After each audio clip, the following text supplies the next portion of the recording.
Hello दोस्तों, आज हम बात करेंगे ईएसआर के बारे में।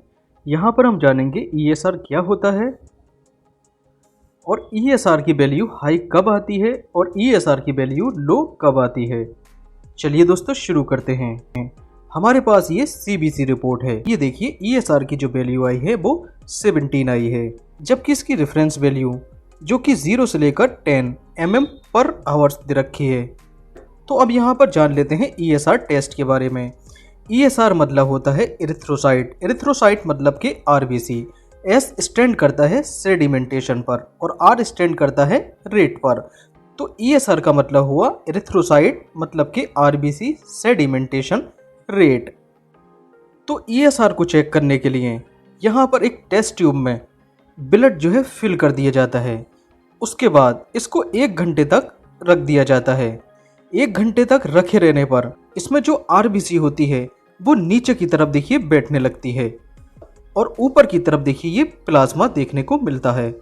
तो जैसे कि हम जानते हैं होल ब्लड में लगभग 55% प्लाज्मा होता है और 45% आरबीसी होती है, जबकि 1% डब्ल्यूबीसी और प्लेटलेट्स होती हैं।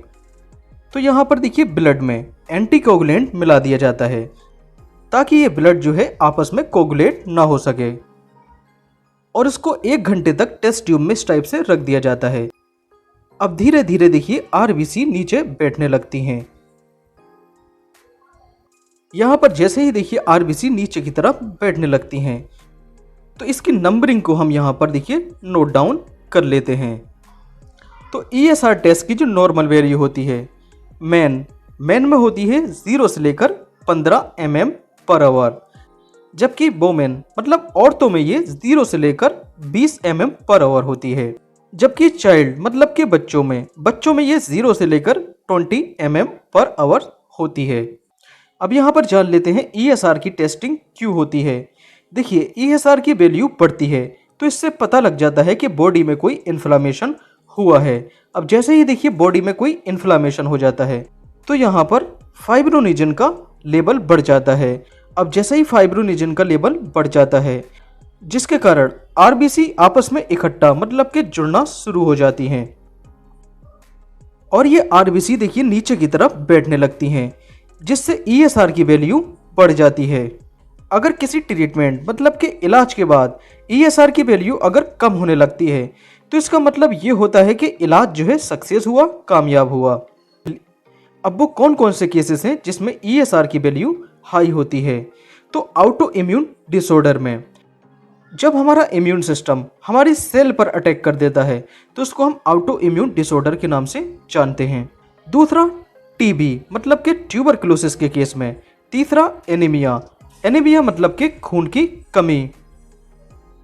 नेक्स्ट फीवर और प्रेगनेंसी और एमसी के दौरान। नेक्स्ट आता है नेफ्राइटिस। अगर देखिए किडनी में इन्फ्लामेशन हो जाता है तो इसको हम नेफ्राइटिस के नाम से जानते हैं। नेक्स्ट गाउट मतलब के गठिया। नेक्स्ट आता है निमोनिया।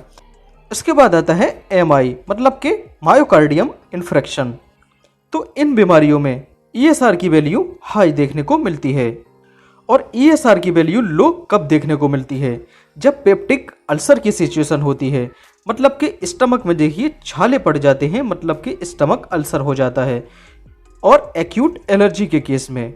इसके बाद आता है कंजेस्टिव हार्ट फेलियर। इन तीनों के केस में ईएसआर की वैल्यू लो देखने को मिलती है। Okay, thank you.